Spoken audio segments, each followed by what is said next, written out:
Good evening, ladies and gentlemen, and good evening to our audience here who are here in person and our online audience. My name is Edla Kaumbi. Welcome to your Fireplace Conversations with the Namibia Institute of Corporate Governance, and I am the Executive Director of the NICG for short. Tonight we are talking about oil discoveries and resource governance dynamics. We're talking about transparency and separation of power and just revenue management. And I'm joined here tonight by Shakwa Nyambe and Eduardo Rodriguez. Shakwa, just a little bit about you. I think you are a managing partner of SNC Incorporated. You have an LLM in oil and gas, I think from the University of Aberdeen. And you've been recently appointed as the first African president of what? The Association of International Energy Negotiators. Congratulations. Thank you. Yeah, well, welcome. Thank you so much. Yeah, and then Eduardo, you are the country chair of Shell Namibia. You've led exploration efforts in the Orange Basin. I hear about you oversaw major oil wells like the Graph, Venus, and Enigma. And I think what I like that I've discovered with you and in the conversations we've had, like you bring practical insight into transparency, public trust, and institutional readiness, you know, and I think you're big on public trust and capacity building. So it's really great to have you both here this evening. Thank you. Thank you for having us. Okay, so we're going to get right into it. We're talking about oil, so I'm going to ask you both. We stand at the edge of a new era in oil production. So what, in your view, are the most urgent governance conversations that we need to be having right now before the oil starts flowing? Eduardo, I'll start with you. Well, thank you very much, Helen. Well, thank you very much for this invite. And I think that's a very important question that we should all ask ourselves. I think it's important to where Namibia is in what phase of the oil producing cycle they are. And it's not frontier exploration, but it's not production, so it's in a transitional phase. So it is very important to understand where is it located, and that has its pros and its cons and its risks. So that's a discussion that we should be having where Namibia sits on this aspect, because there has been discoveries, but yet there is no production, there's no actual FIDs right now. So we're in that phase, and that's an important discussion that needs to be had. Then Namibia should be asking themselves, what is the country vision? And what do we want to achieve?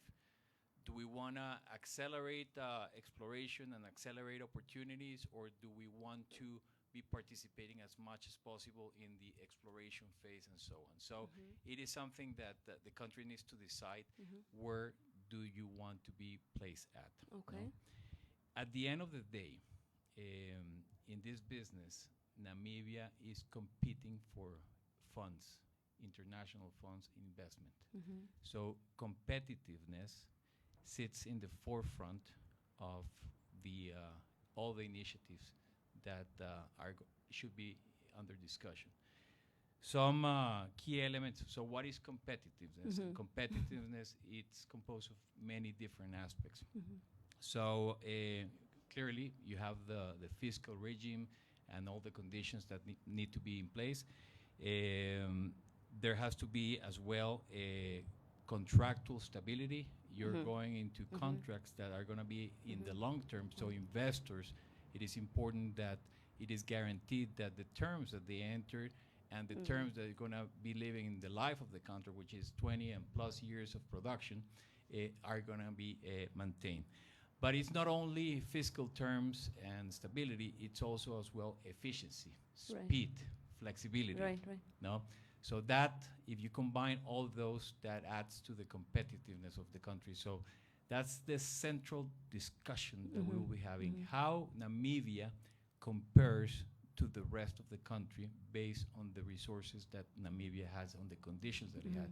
Is it being in the right spot to attract the right investment? So that's something that I repeat a lot in any conversations that I have. Competitiveness is something that we try, and then we should be trying to make the pie bigger as well. No, Do we want to focus on the discoveries that we have right now in the Orange Basin, or should we be expanding in a wider context in the other basins of the country and try to accelerate the investment so that the possibilities of success increases and the chances increase? In terms of the governance discussions and the industry topics that we are discussing, and we do this through the Industry Association, NAMPOA, we have certain priorities that we're discussing right now. So clearly local content remains at the forefront. It is the top of the agenda of the government, it's in the top of the agenda of the companies, and we need to have clear, open communications on how we can do this in the correct approach so it doesn't hinder investment, but as well that it addresses the needs of the country development and opportunities and employment and supply. So that's something that we're working really hard. Then more specifics, certain challenges about work permits and visas and how we can accelerate and make this process more efficient. That's something that we are discussing. And then expectation management is very important as well, because the oil cycle, it's a long-term process. When you find a discovery to production, it takes many years. Even when you have an FID, and then you say FID stands for Final Investment Decision, when you say, okay, I'm going forward, then you have to go build the assets, build the boats, build the pipes, build all this infrastructure, and that takes about 4 to 5 years. So managing expectations is very important so that it doesn't create the false expectations and then the wrong regulations and incentives are created. So I think if we put efficiency, flexibility, and competitiveness in the forefront of the discussions, we should be having the right discussions to make the proper regulations so that this business is a success. Thank you. Thank you. Wow. Shaka, what about you? What do you think? Because all of what you said now makes me want to ask even more questions. So, but Shaka, let's hear from you. What do you think? Thank you. Thank you so much, Edla. Just to know that indeed the oil and gas discoveries by Total Energies, Shell, Galp, and Rhino Resources, they have brought a lot of excitement for the country, you know, enthusiasm for the prospects of the country. And you know what excitement brings? Excitement comes with expectations from the citizens. Now, that's where the issue of the governance mechanisms come into place. And with governance mechanism, or any mechanism you want to do as a nation, you cannot just wake up and do it because you need policy direction. And then that policy direction is the one which tells you what is it you need to put in place. So let's look at Namibia. I think we are fortunate that the government put in place what we call the National Energy Policy of 2017. So some of these governance mechanism I'm going to list now, they are not new. It's not an innovation from anyone, but those mechanisms were already identified in the National Energy Policy of 2017. So first, let's look at the legal framework itself. And what the energy policy identified was that we have a good legal petroleum framework. It pays on international standards. However, it will need to be reviewed because this was geared more for exploration. Remember, we had no oil and gas discovery. So our law is more targeting exploration.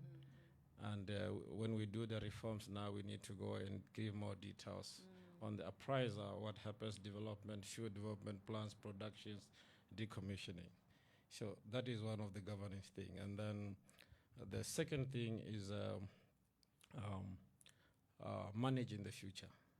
Explain that. Should we, what the policy of 2017 said, should we get an oil and gas discovery, we must think about how do we manage for the future? How do we manage the revenue to benefit the future? Yeah. So there's a policy statement also in that policy that should we get the oil and gas discovery now, we should develop and enact regulations and law on revenue management. How do we manage the revenue from the petroleum resources? And then additionally, we need to manage or put in place mechanism on how do we use this money for the benefit of the future. So that's where now the sovereign wealth fund comes into place. And fortunately, steps have been taken, and the Bank of Namibia has already, I think, established the sovereign wealth fund. It's still in its early stages because we still need the legal mechanism to regulate the investment or deposit into that sovereign wealth fund. From where? Is it from the royalties, the petroleum tax? What percentage of it? The withdrawal, and then investments in other, funds outside the country to keep the money growing. So that is what's still missing. That still need to be done. Now, additionally, also the National Energy Policy of 2017 also identified the need for local participation. That's what we call local content. And the policy statement was that we need to enact policy or local content regulations and laws to ensure that the Namibians participate, acquire skills, they are given preference for employment, and technology and transfer of technology, which is very, very important. So all these things, those are the governance issues already which we need to put it in place. And we have already a policy direction which tells us what to do. Right. So it's not a new innovation. We have already identified the things we needed to do some years back. So those are some of the things. There are many other governance issues also there. Maybe before I close on this one, let me mention also that the need for an upstream regulator, which will explain regulate. that a little bit more. Yeah. So the upstream or independent upstream regulator, sort of an independent regulator or a body which will regulate the oil and gas upstream industry, will deal with the licensing, the permitting. They will deal also with managing the local content, ensuring that the rules are complied with, the penalties, the monitoring is being done. They will deal with managing the operation, issues of health and safety, and responsible for laying down the regulations in terms of licensing qualifications. What do you need to do? What are the criteria you need to meet for you to get the license? The bidding requirements. We need all those things in our legislations. We don't need them as guidelines because the guidelines are not really binding and enforceable, and we need those things to be in place. So that need has been identified, and that's where we need to go. And that's where I believe the government of Namibia is going now. They're trying to set up the upstream petroleum unit. That will require amendments into our Petroleum Exploration and Production Act of 1991. All right. So once you have that, then you can move into do other things. Okay. Wow, this is exciting. I hope everyone is excited. But there's this, we're excited, but maybe not yet. Maybe we should hold on. And so maybe I'd rather just talk about that, practically, drawing on your experience in multi-jurisdictional oil and gas operations. Like, what practical steps would help to ensure transparency and trust in this development, and especially maybe unpacking some of the things that you said, because it's like we have the frameworks, we're putting them in place, and some of them are still developing, but how do we practically enforce some of the things that you talked about with the conversations that we should be having? Absolutely. So I think so Namibia clearly has done things right. Okay. Right. So there's some discoveries, and most of the major oil companies are present in the country. And this was done with Petroleum Law, Petroleum Act, that was issued in 1991. And then the most relevant amendment, Chakwa, was 98, right? Yeah. 98? 98, yes. So it's still 30 years ago, right? And 30 years ago, the world was very different. And when you're doing this Petroleum Act, which Namibia did very well, you know, it's based on the reality and the best that it was known at that time, right? But not knowing what was going to come and what was going to be discovered, right? So I think but as it is, it has attracted the investors. Right. So it's doing the right things. But here it comes. What now that we have found? Yeah. So how do we need to react Yes. to what we have encountered, and what flexibility we're going to have in the discussions we have, again, to go into that centerpiece of the conversation, which is competitiveness. Yeah, okay. We can never lose of sight, am I being competitive? And competitive means not one company competing with another one in the adjacent blocks. We're talking about global competitiveness. That means why people should come to Namibia, not to Nigeria. Is that what that means? Or Well, everywhere there's Yeah. Eduardo's fighting for capital to bring to Namibia. So I have to. There's more projects in the world than capital, and then capital will be allocated in the most attractive projects. Yes, exactly. And So that's we what- want to be more attractive than So other- you have to be relatively to what you have. What do you need to have to attract that capital, right. right? And that's something that it's key. Mm-hmm. So flexibility is one aspect. Okay. A clarity on the nation's visions. What do you want to be? How do you want to be focusing your policies, your talent, your regulations? That's something that is going to be key on how it predicts the future of the country, the regulations that Shakwa was Yeah. talking about, the people that are for the agencies that will be created, the regulator, the predictability.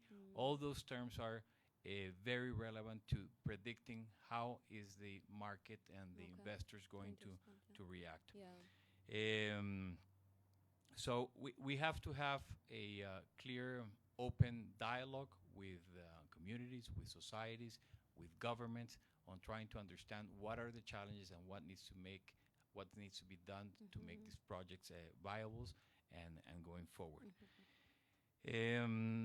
The other part that is very relevant to our type of industry are the aspects about safety. Explain Safety, that, okay. operating, everything related to safety, environment, Okay. and ethic and compliance. It's something that we look very carefully, and that's something that we cannot forget in the discussions. By the pecking order of our priorities, safety comes first, then the environment, and then our assets. So that's something that when we are doing projects, we cannot compromise those aspects. So if a regulatory if a regulation, if a wrong regulation comes that can affect those three variables, it will affect as well the investment. So that I could wrap it up on those points, but I would like to emphasize again the aspect of competitiveness, all right, Yes. efficiency, Yeah. and And flexibility. flexibility, yeah. Thank you so much. So how are we doing with that? From a legal and policy standpoint, I mean, you've talked quite a bit. How are we doing on some of the things that Eduardo talked about, and how our framework making us competitive and flexible and so on? So what early mechanisms can we put in place, or have we? Because it sounds like some of the acts are still. Because we said we looked at it from an exploration point of view and not a discovery. So, yeah. Yeah, thank you so much. Namibia is doing very well at the moment in terms of attracting investment in the upstream oil and gas. And we have attracted major companies like Shell, Total Energies, Chevron, more are to come, I believe. And it's because of of our policy and laws which are more attractive. If you look at our taxes, our royalty rate is very low as compared to others globally and in Africa, Okay. including our petroleum income tax. So that's an attractive in its own. And the most important one is the rule of law. So there's democracy, Okay, there's yeah, respect yeah. for rule of law, Mm. we have an independent judiciary, and also, most importantly, property and investments, whether by foreigners or nationals, Explain that a bit more. are protected. Okay, okay. Yeah. So what I mean by that is that you can invest here, build assets, and you won't be afraid that it will be expropriated the following Okay, day, or okay. your business will be expropriated. Mhm. Yeah. So the protection of property and investment that has been asserted and re-emphasized over years by our courts and our laws. So those things are very, very important. And transparency and accountability, very, very important. Yeah. Because we have transparent and accountable institutions in place to detect and to fight and to prosecute corruption. Right. Yeah, which we need to enhance on. Yeah, that is another thing. But Like now how? Mhm. we need to enhance on that, so to look at and how do we capacitate our accountable and transparent institutions. right, yeah. Do we need to do any amendment to our laws to Yeah, ensure that yeah. we can equip these people or these institutions to keep checks and balances within the industry? Very, very important. And if you don't have a proper rule of law and independent judiciary, Yeah, that's where you have a lot of issues. yeah. And that's where there can be an emergence of an elite within the sector. Yeah, yeah, yeah. So when a resource elite emerges and you don't have this mechanism in Yeah. place, you cannot handle them. And that's what can messes up the sector Yeah. and the country, Yeah. as it has happened in some of the Yeah, countries yeah. all over the world. Yeah. So those transparent and accountable institutions are very, very important. Those are the ones who will ensure that if we have to put petroleum revenue management systems in place, then there are checks and balances on it. Because we will need to have, now that we have the oil and gas discovery, we will need to develop the petroleum revenue management law, which will regulate the collection of the petroleum revenue, the allocation of petroleum revenue, and the management of the petroleum revenue. So very, very important, because you can't have all this money and you don't know how to manage it and you don't have any direction. And accountability and transparency is very important also to the public and also to the investors who are coming into the country. Yeah. I just wanted to follow up on, I don't know if I may ask, you can say no comment, because I'm thinking of what happened with the fish, and how, some claim that, there were gaps in the legal framework that allowed that to happen. Is there a risk? You can say no comment if you don't want to talk about that.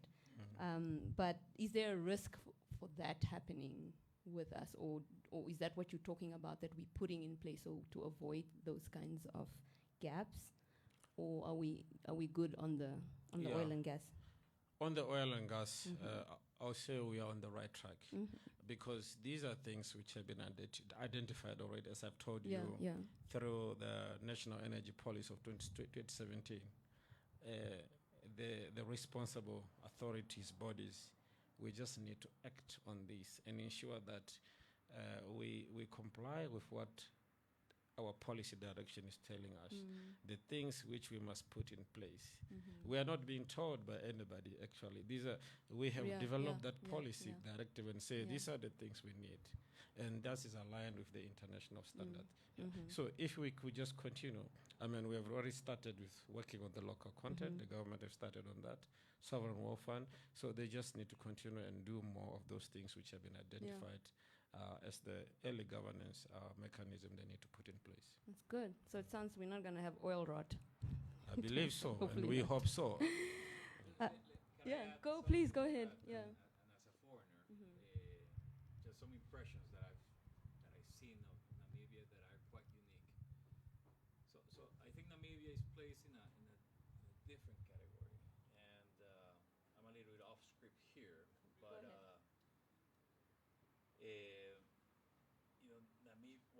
what I've noticed is that the discussions that we have in Namibia is comparing themselves always to OECD countries, OECD standards, and so on. So their standards are quite high. And that's, I think, something that you have to be aware, and the type of discussions, the fact that we're having these discussions, the fact that the NICG exists about corporate governance, that how to improve it, the type of discussions that you have on the street. The first week that I was here, when I came in July, next week we had a conference on anti-corruption. Yeah. So you're having the right discussions. I had an intervention with a very bright lady from the Bank of Namibia, and I was explaining her the industry, and I asked her, do you have any other specific questions? And the first question that came up out of her mouth was, how do you fight corruption? So you're having the right discussions, and that's something important. And I particularly notice this of Namibia, which I think is a big attribute and something to build upon it. Yeah. Okay. I guess then while you're there, I like it. We are also nervous about that. We want to do it right. And I think I'm always worried about accountability, because yes, we're having the right discussions, we're having the right dialogue, but then it's to, I guess, enforce and to, if regulations are violated or laws are broken, that people are held accountable, I think. But that's just a side conversation. So maybe then I can ask you about local content, Eduardo. How can these strategies be designed? I know you and Steve talked about that, and you talked about the different perspectives in terms of how local content could be implemented. So how can local content strategies be designed to genuinely build Namibian institutional and technical capacity beyond just meeting minimums? Yeah, I think local content is definitely not a tick in the box, right? It's something that it has to be in the forefront of the strategies of the oil operators, the service companies, which it is, right? And I think the Namibian government, through the ministry, they've placed so much emphasis on this that the message is clear. And I see great initiatives coming from the service companies, from the oil companies, and we're all trying to do a significant effort on. It's a genuine interest, and at the end, that's the end game. The end game is to have as many Namibians working in the oil and gas, and have as many Namibian companies working, depending if Namibia wants to compete in certain areas. I was going to say that, yeah. So do you want to, and it goes back to that initial message, what do you want? Do you want to be competing in the pipe manufacturing, or you want to diversify in something different, right? So it depends on how you want to play this game, and it depends on the national goal. So I think the progress is quite good by the companies and so on. Namibia has another great example. It has a Petrofund, which is a fund that started 30 years ago, and it has been growing, and it focuses on the STEM education for secondary education, and then it has a program for secondary for higher education, for post masters, for it has plans for government training and so on, and it's a fund that keeps growing, and that's something that we have to all work together very well, because it's an excellent idea. On Shell's end, we hired 2 geoscientists that came from Petrofund, so it works, and I just met a gentleman here that also is coming from Petrofund. So there's great initiatives going on. Clearly, much needs to be done, but we have to be prudent with how it's done. Right? Because the history has shown that local content development should be a phased approach, and that's, I think, the main message. In what phase are we, and what are we going to focus on? There's areas, service companies that they're low-hanging fruits, and there's as well positions that can be filled immediately, but there's others that probably is not the time. So phasing is something that is really critical. Then, do you want to make a prescriptive or an incentive-based policy? History has also shown that when you have prescriptive policies, they do not fit the end game, and it's something that we have to also discuss with much with much care. So it is key the dialogue that we have, the input that we have from oil operators, from service providers, from academia. We all have to, from the finance sector, and clearly the government will hold the discussions. But these dialogues and communication we need to understand, because if we affect the competitiveness, the Namibia investment case, then it will be slowed down, and then we will not reach the end game, which is we want to have a successful oil producing industry. So so it is a topic on the top of at least my agenda, on NAMPOA's agenda as well. And we need to keep having the dialogues and looking at benchmarks, looking what worked in other countries. And it's definitely not a tick on the box. It is something that we have to be aligned with the national priorities. We cannot ignore it, but also we have to see how it's done in a phased and prudent approach. Yeah. Jaco, do you want to comment on that? And then maybe just also talking about just key risks that you see in the overlap of political and regulatory power and how we can guard against them. And maybe just talk about local content and where we're at as well. Let me talk about local content. Yeah. It's good that we are talking about local content, and government is moving on to finalize the policy and enact the laws and the regulations.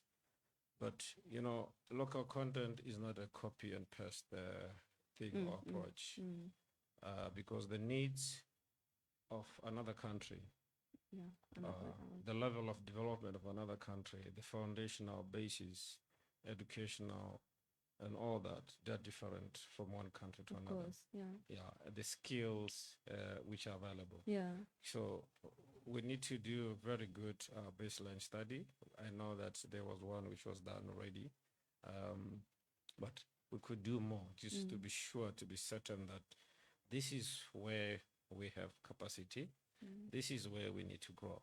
So when we reinforce to say the bread and milk will only be supplied by 100% Namibian companies, then we are sure we can supply that.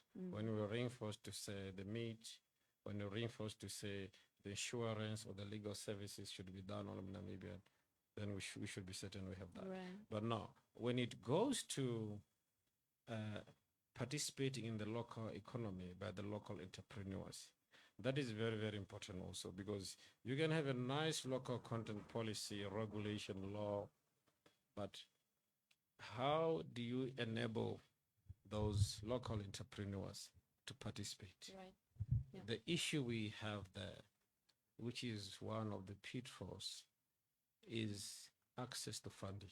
Oh, okay. Yes.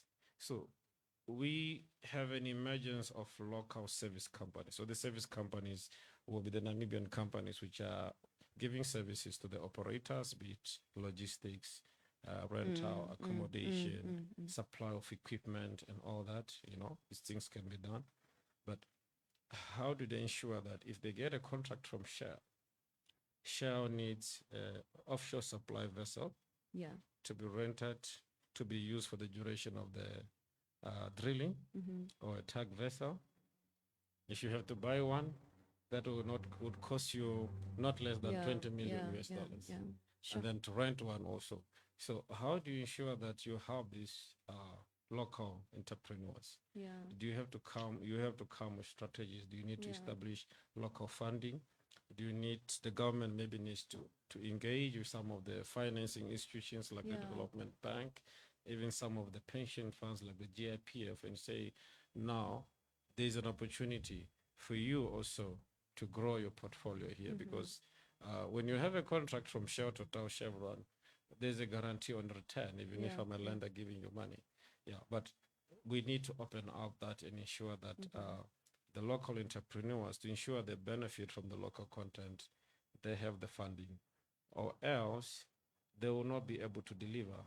And those companies from the mature provinces in Africa or outside Africa will end up doing some of this work. So who's ensuring that, or who checks it? Who who is ensuring that we address some of these issues that you are bringing up with regards to local content, with regards to whether it's prescriptive or incentivized, or, you know, the phased-in approach? Like, how do we decide, or who? Okay, maybe I just add. It's us. It's us Namibians. We need to talk about it. It's what we're We doing need right to now. engage Yeah. the relevant authorities, Yeah, and okay. which some of us have been doing. Right. Because the more you engage and remind them, the more they do it. We know that the Ministry of Mines and Energy and some of the relevant ministry will need to drive this. Okay. Yeah, but we need to keep on engaging them and driving them also, so that they can put these things in place. Yeah. And also our stakeholders, the international oil companies. As you heard from Eduardo, most of these companies, they have already their local content policies, instruments in place on how they do it. So we engage them more that you don't need to wait for this to be in place, to be a law, to be a penalty for you. Right. Let's start implementing now. Some of these international oil companies, IOCs, they are already implementing the local content. They are already imposing and reminding their contractors, the drilling and service company, that you need to ensure that, let's see, what is your local content plan? How are you bringing in the Namibians within the project, or within this tender or this project we gave you? Yeah, so good. Eduardo, do you want to add to that, especially in terms of no, how I think international companies... Shakwa explained in a very articulate way what I meant of phased approach, right? And that's something, it's responsible, because, for example, let's say that you have a local entrepreneur that has, some capital and decides to buy, a couple of assets. And this usually, the investments in oil and gas are higher, right? And then at this stage, we're exploring. And exploring means that if everything goes well, you take the risk of doing a well, right? And a well is a 2-3 month campaign, and that's it. And then you have to drill, you have to understand the subsurface, you gotta obtain the results, analyze them, and then you decide the next step. So it's very uncertain. So right now, doing heavy investment on an exploration phase, it's a very highly risky. Yes, because now when I say phase approach, now when you have an FID, final investment decision, you're saying, all right, I'm going forward on the next 4 years, I'll be building the infrastructure, okay, which is composed of this, and then you can plan, right? And then after that, we will be having production for the next 20, 30 years, and this is how it looks, and this is what we will need. Then you can invest for a business that is 20, 30 years or more, right? So then that predictability, and that's what I said, a phase approach is the prudent way that we have to be. And another best practice of Namibia, another example to give you, usually these industry baseline studies that Shakwa was mentioned, that Total Energies and Shell commission to do an independent study to check the database of what Namibia has and what it doesn't have, both in a workforce and as well in suppliers. And it was done a study, and then there you can see what it will be prudent in a phase approach, what Namibia has, what it doesn't, what are the quick wins, what isn't. And it's an initial study that probably needs to be reevaluated, but I'm happy to see that many people are mentioning, and that's a best practice. Usually these things happen once an FID is declared. Namibia is doing ahead. We're having the discussions ahead. So when you say who is checking this, well, the ministry is responsible for checking on us what are our local content, and we report to them. But it goes beyond that. It goes, all right, we cannot ignore the reality. Let's have the discussions. We cannot do this because if we do that, these are the problems, these are the challenges, and having the dialogue is super important. So communication, 100%. communication, like everything in life. Yeah. You want to add something? Yeah, go ahead. Yeah, I forgot to talk about some of the pitfalls I see. I think you asked me that question when production starts. Yeah. And I think what is important is that we need to ensure that in terms of policy, regulation, and all the legal frameworks we have, this is the time to make sure that we ensure that they're up to standards. Yeah, yeah. Because if you don't do it now, and they Be have reactive. loopholes Yeah, yeah, yeah. at production stage, we might experience, because we might have differences with some of our investors, you start experiencing bits and bits of arbitration cases popping because you have issues here and here with the interpretation of this and this. Yeah, sure. And when that happens, it delays the progress Yeah, yeah, of yeah, the yeah, industry. of course. In some countries, actually, it can come to standstill. So you don't want a situation whereby later you start, the country now is an argument or an arbitration in courts with the investors, because that can affect the investor confidence for those Right. which are still Yeah, coming. yeah. So we need to put things in place, and things, the laws. Also looking at petroleum measurement in terms Petroleum? measuring of petroleum, okay, which, crude which you are producing now. Because when we start production, you need to understand how they measure what you're producing. What are the standards which they're using, the criteria, and we will need to ensure that the relevant authorities who need to account for all those things, the royalties and others, they know what is happening. Yeah. So they need to be trained on these things, from the Ministry of Mines and Energy to the Namibia Revenue Authority, because if they don't know how the measurement is done, the standards and everything, at the end again, you end up having, maybe later on you discover and say, this is not how we're supposed to do it, and then you end up going into to arbitration or to dispute. So you need to have all these things in place. And I think another pitfall is the one I mentioned, that if we don't find mechanism to support our local entrepreneurs, the industry will be here, but the lack of access to financing is gonna bar them from participating to the fullest and reaping the benefits, because eventually we want to build the local economy and then build more skills. Some of these companies can, in years to come, from Namibia, expand and do services in other countries. We are seeing African companies from Angola coming to Namibia, Nigeria, and other countries. So that's what we want to see for Namibian companies in future in the oil and gas industry. So good. I heard, who's the wealthy man who's here from Nigeria? Anyway,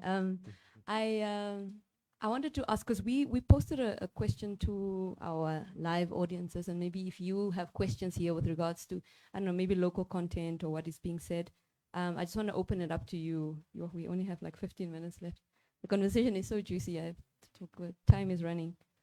Are there questions in the audience? And I'm just checking my phone to see if we have questions from our virtual audience as well.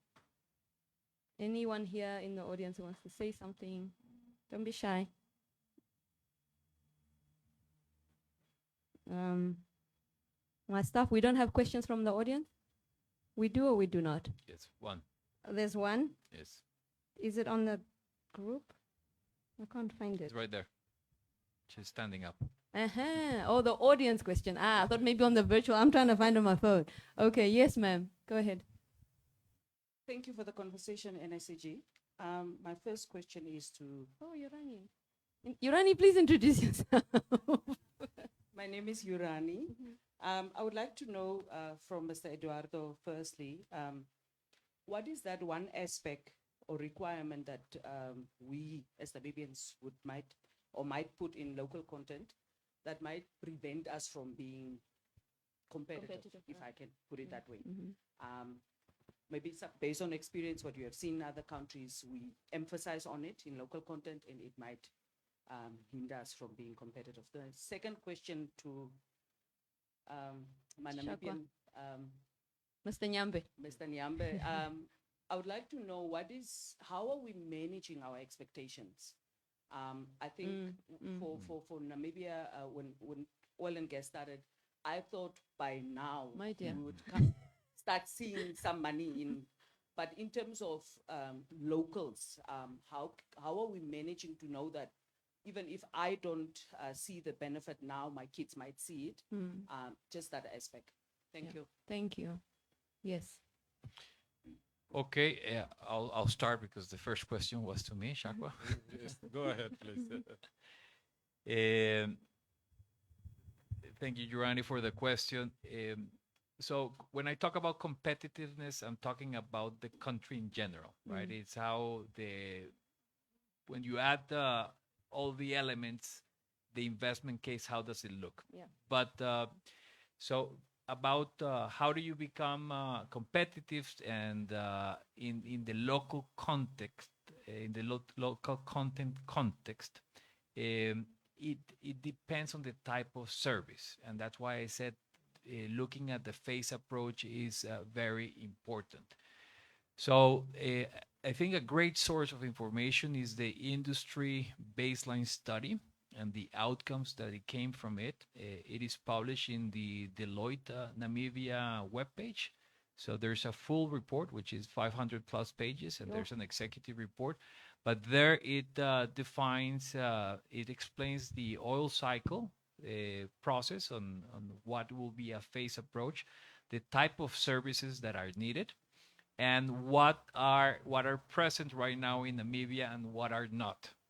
So, for example, if you want to have a Namibian rig, do you want to compete in that space? Maybe right now is not the space, right? Because that there's a whole fleet of rigs in the world that you can obtain more competitively. But for example, catering, for example, logistics service, aviation, for example, we procure it 100% in Namibia and in other countries, so it's exported. So you have to understand what do you have based on the country, and do you want to compete in that segment or not? And there's some that you can compete right now, and there's some that maybe is not the right moment. A country like Brazil, for example, Brazil is very strict on local content, but Brazil makes planes and they sell and they compete in the world market, right? They have a huge steel manufacturing industry so that they can build boats, you know. So it depends on the country. So that's why I say country vision is very important, and what do we want from it? Do we want to participate as much as possible in this initial exploration phase and try to participate as much, or is the priority of the country is let's park that? Yes, let's do some service, but the name of the game right now is de-risk Namibia, get as much activity as possible, acquire as much seismic as possible, make as many wells as possible to increase the possibilities of not one development, but more developments, and increase our chances to make a bigger industry. Is a different approach. But that the country has to decide. No? So I think, again, communication is key. Yeah. Dialogue, and going back to your question, this is what we're doing. And this kind of dialogue is what we should have with society, with academia, with government, and understanding to manage expectations. And then I'll give you the segue to my colleague Shakwa for managing expectations. Yes. Let's see how I'll manage the expectations. Thank you. You know, that's a very, very relevant question. How do we manage expectations? And I can tell you that if we don't manage expectation, that is one of the pitfalls when we reach development and production. And how expectation has been managed in most of the jurisdictions where they discovered oil and gas is that from the early stages, that is already exploration. The government has to come up with a communication strategy for the oil and gas industry, and which will indicate, now that we have discovered, what is it we communicate? What do we tell the people? You need to tell, they need to understand the processes, where we are going, what we are doing in terms of the law. And this communication strategy obviously will have to be developed inclusively with all the stakeholders. The Ministry of Mines and Energy, we have the Ministry of Information and Technology, which is the mouthpiece for the government of Namibia, as well as other stakeholders. It might be even the the NGOs or other people who can give input into it. NICG. Yes, who can give input into it. And you need to communicate and say, we are here now, this is where we are going. From discovery to development, there's things we need to do. Yeah. Approval of field development plans. We still need to have a final investment decision. How long will the infrastructure development happen before the production starts? When do we expect to get first oil? Because not everyone reads all these articles which are posted online from the international media or some of the statements by the officials here. You need to communicate, and then you need to decide also which platforms do you communicate with these people. How do you reach a Namibian who's sitting at Omdangiro to ensure that he hears what's happening about oil and gas at Nkurunkuru, at Bukalo, at Ngoma, wherever they are, Aranos, because some don't have access to internet like us. So, and you need to manage all the potential of job opportunities, businesses, local content. All this needs to be done. So I think this is the time now that we need already as a country to start working on that, developing a communication strategy for the oil and gas. If you don't have that, the expectation for the people is that immediately, as soon as they discover it, there'll be a lot of money, there'll be a lot of jobs. And if that doesn't happen, because you didn't communicate with them, it's a breeding ground for chaos. For chaos. Riots. Yes. Yeah. Thank you. Thank you. Yes. Hi, Edla. Swama here speaking. Hi, Swama. There's a lot of thoughts that are going through my head just listening to the conversation, especially surrounding the local content. So one of the two questions that are coming to mind regarding that is, obviously, I don't know many countries that are demographically like Namibia. So I'm wondering, what is the country that we are benchmarking against in terms of what is the best practice forward for local content? Because I understand Shakwa is saying it cannot be a copy and paste. So which country are we better suited to benchmark against? But also this one is to Eduardo.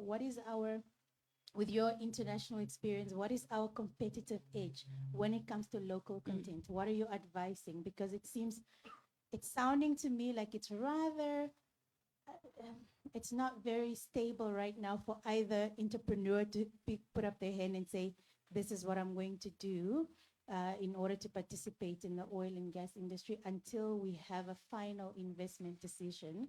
So in the meantime, until that happens, what is the ordinary person supposed to be gearing towards in order to prepare? Because what happens if a year, 2 years from now, the final investment decision is, no, we're not going to go there.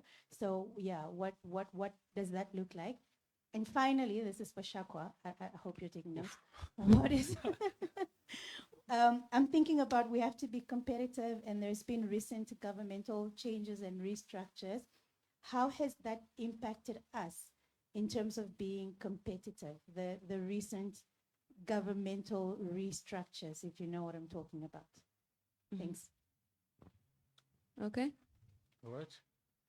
Are we all right? Okay. Wants to go ahead. Okay. Edward, you want to start? Hello. Yeah. Good to see you. Soma, this, okay, it's a long question, but I'll try to articulate and synthesize as much as possible. So it depends, right? So when you say so when we talk about local content, it's not a formula. There's ingredients to delay the investment, and those is what we need to benchmark so it doesn't happen. Because, for example, let's say, and I'm going to put an extreme phase if this will not happen at all, right? But let's say an extreme. You say the rig has to be Namibian. Well, you can't, right? So that's an example, an extreme example of local content policy that is detrimental to the investment and the acceleration. So it is not what is holding back local content and so on, but it's the policy that can make detrimental. So it's important to have the phase approach, okay? Also because, as well, it will be not prudent for companies to invest many millions of dollars in something that is not certain on how is it going to look like. So having a little bit more clarity on longer term, it gives the investor, the local investor, more clarity on where they can invest right now, but it will be a very high risk investment, okay? Which some has. Some Namibian companies have hired many equipment, which is very expensive, have taken the risk, but that's not guaranteed, and it's a high profile. Now, it's, and as well, we can have a local content policy that is perfect, but, and pardon this very simple analogy, but it's like diets, right? Yeah. All diets work. But you just got to do it. And that's why.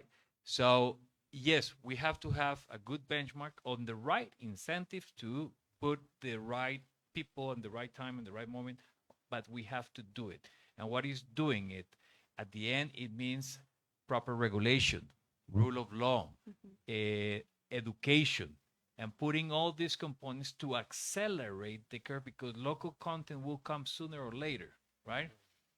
For example, in my country, Colombia, we don't talk about local content because the oil and gas industry has been there for many years, and already Everybody's local. yeah. So it doesn't matter where you're from or what, because is it you're good or not, no?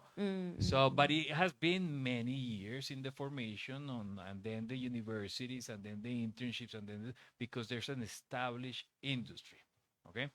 So what we have to be careful on the local content is clearly we cannot ignore it. And we all have to work very hard to make it happen, but we have to be prudent with the investors. We have to be also transparent. Hey, this is risky stuff, okay?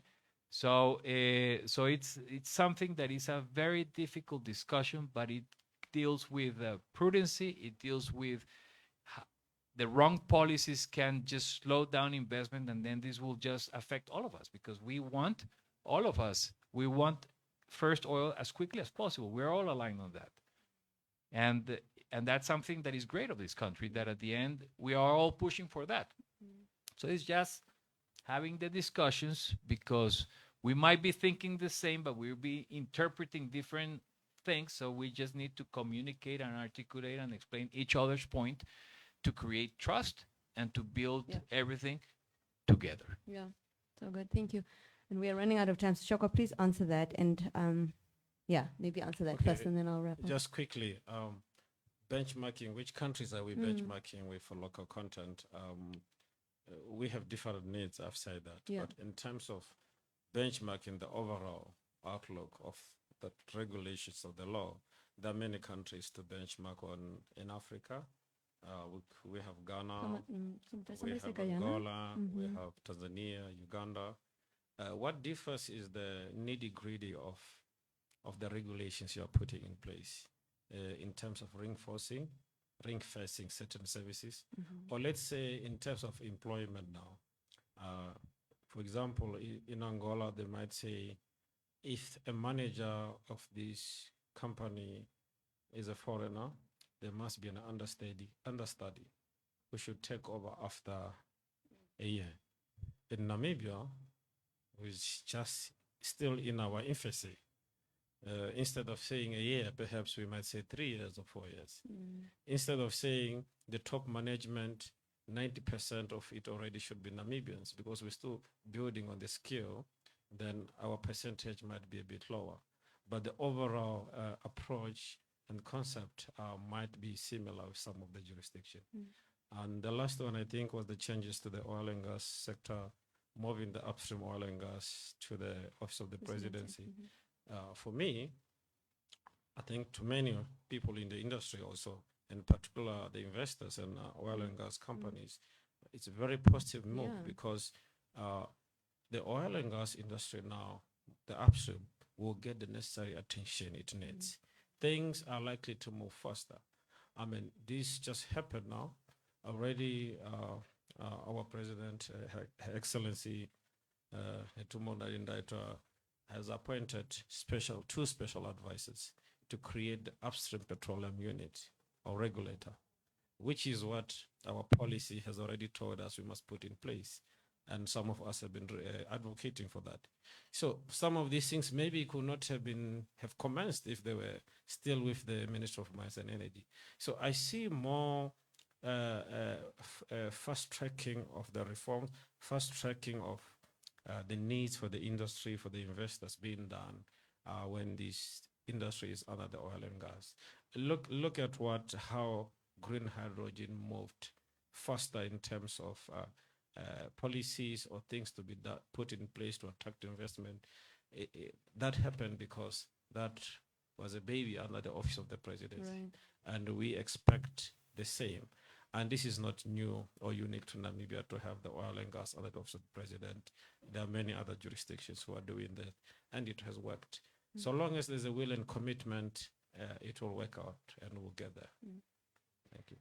Wow, thank you. Thank you for the great questions. Gentlemen, I'm loving those conversations, and we've run out of time, but it's been so meaningful and so valuable. And I'm sure many of us now have like light bulb moments going out, and hopefully we are excited and, cautiously optimistic as well.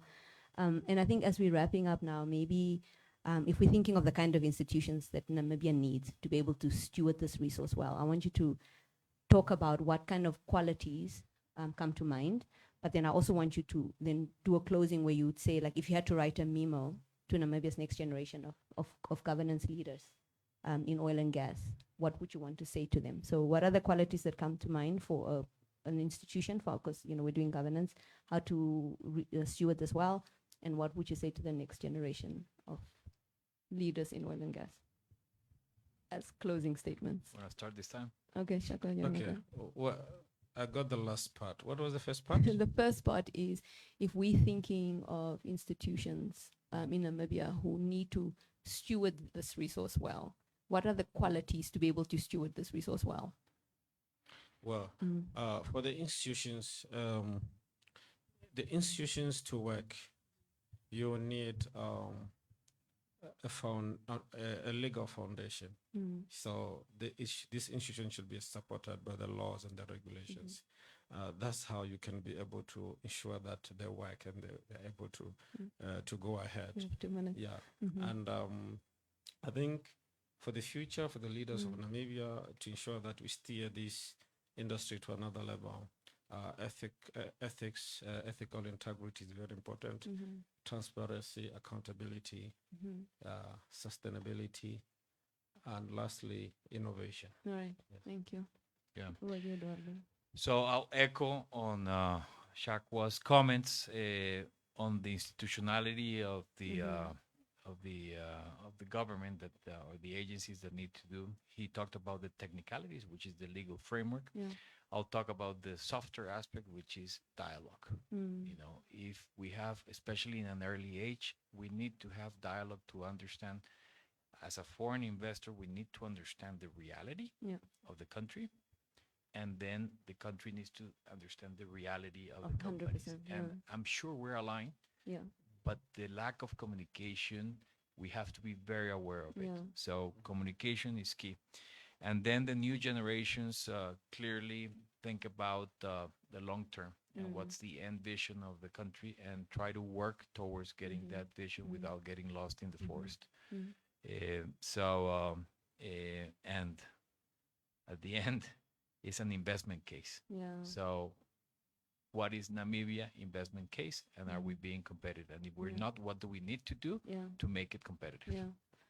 Thank you so much, gentlemen. I like how this conversation just brings back to governance again. If you're thinking of the ISO 37000 and governance of organization, it has to do with purpose. And because you're asking, what do we want? What do we see?